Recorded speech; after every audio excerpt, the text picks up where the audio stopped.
जय श्री कृष्णा। राधे राधे। वैशाख मास का 22वां अध्याय। व्याघ्र कहने लगा, हे महात्मा, मैं अत्यंत दुर्बुद्धि और पापी हूँ। आपने मुझ पर बड़ी कृपा की। हे दया के सागर, अब मुझ पर ऐसी कृपा करो जिससे अब मेरी बुद्धि दूषित होकर खोटे कर्मों में न जाए। अतः आप मुझे उपदेश दीजिए। व्याघ्र के ऐसे वचन सुनकर मुनि ने उसको उपदेश देते हुए बोले कि हे व्याघ्र आदि, तू शांति की इच्छा करता है तो वैशाख के धर्मों का पालन कर। हे व्याघ्र, यहाँ पर धूप अत्यंत तेज है, न छाया है न पानी है। इस कारण चलो कहीं दूसरी जगह जल पीकर और छाया में बैठकर स्वस्थ चित्त से तुम्हारे सामने पाप नाशक महात्म्य का वर्णन करूंगा। व्याघ्र हाथ जोड़कर कहने लगा कि यहाँ से थोड़ी दूर पर एक निर्मल सरोवर है जहाँ फूलों से लदे हुए अनेक केत के वृक्ष हैं। वहाँ निश्चय ही चित्त प्रसन्न होगा। व्याघ्र की यह बात सुनकर शंख मुनि उसके साथ चल दिए और थोड़ी दूर पर जाकर उन्होंने देखा कि एक निर्मल सरोवर है। मुनि ने उस सरोवर में स्नान किया, फिर देव पूजन कर व्याघ्र के लाए हुए श्रमनाशक मीठे केत के फल खाए।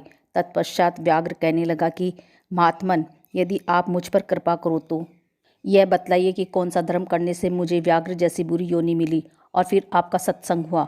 मुनि हंसकर कहने लगे, तुम शाकल नगर में वेद पाठी ब्राह्मण थे। तुम्हारा नाम स्तंभ और गोत्र श्रीवत्स था। एक वेश्या से तुम्हारा प्रेम था। उसी की संगति दोष से तुमने नित्य कर्मों को त्याग दिया तथा शूद्र के समान रहने लगे। इस प्रकार तुमने आचारहीन होकर धर्म का त्याग किया। परंतु तुम्हारी स्त्री जो अत्यंत रूपवती थी, तुम्हारी और वेश्या की सेवा किया करती थी।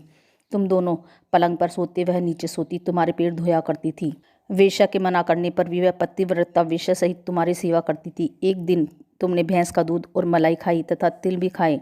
इस अपच भोजन से तुमको दस्त और बमन दोनों होने लगे और फिर दारुण भगंदर रोग हो गया।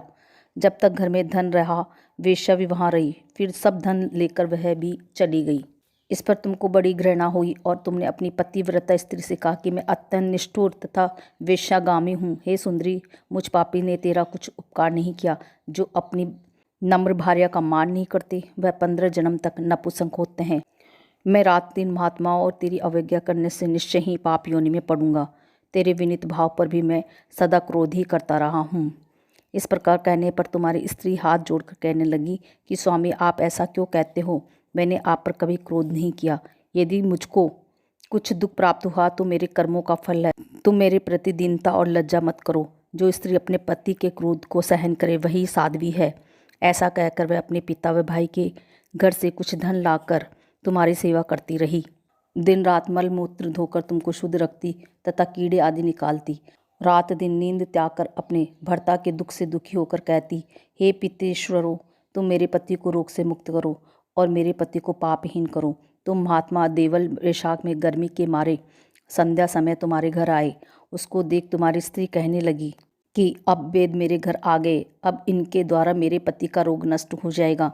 उनके चरण धोकर तुम्हारी स्त्री ने अपने सिर पर वह चरणोदक छिड़क लिया। फिर महात्मा को गर्मी से व्याकुल देख शरबत पिलाया।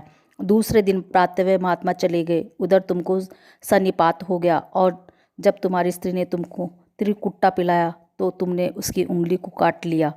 तभी तेरे दांत भिज गए और उंगली तेरे मुख में रह गई। ठीक इसी अवस्था में तुम्हारी मृत्यु हो गई और उसी वेश्या के ध्यान में तुम्हारे प्राण निकल गए। तब तुम्हारी चित्ता के साथ ही वह भी सती हो गई। इस प्रकार सती होने तथा वैशाख में शरबत पिलाने व चरणोदक सिर पर चढ़कने से वह सदगति को प्राप्त हो गई। यद्यपि तेरे सब पाप नाश हो गए थे, परंतु अंत समय वेश्या का ध्यान करने से तूने व्याघ्र के घर जन्म लिया। इसी कारण तू सदा हिंसा में लगा रहा है और चित्त उद्वेग में रहता है। तूने अपनी स्त्री को शरबत पिलाने की आज्ञा दी थी, इसी कारण व्याघ्र योनि पाकर भी धर्म पूछने की तेरी सद्बुद्धि रही। तूने भी मणि के चरणों का जल अपने सिर पर छिड़का तथा इसी से तूने सत्संगी प्राप्त हुई। तुमने अपने पूर्व जन्म में जो कर्म किए वे सब तुमको बतलाए। तेरे ये सब पाप पुण्य मैंने दिव्य दृष्टि से देखे हैं।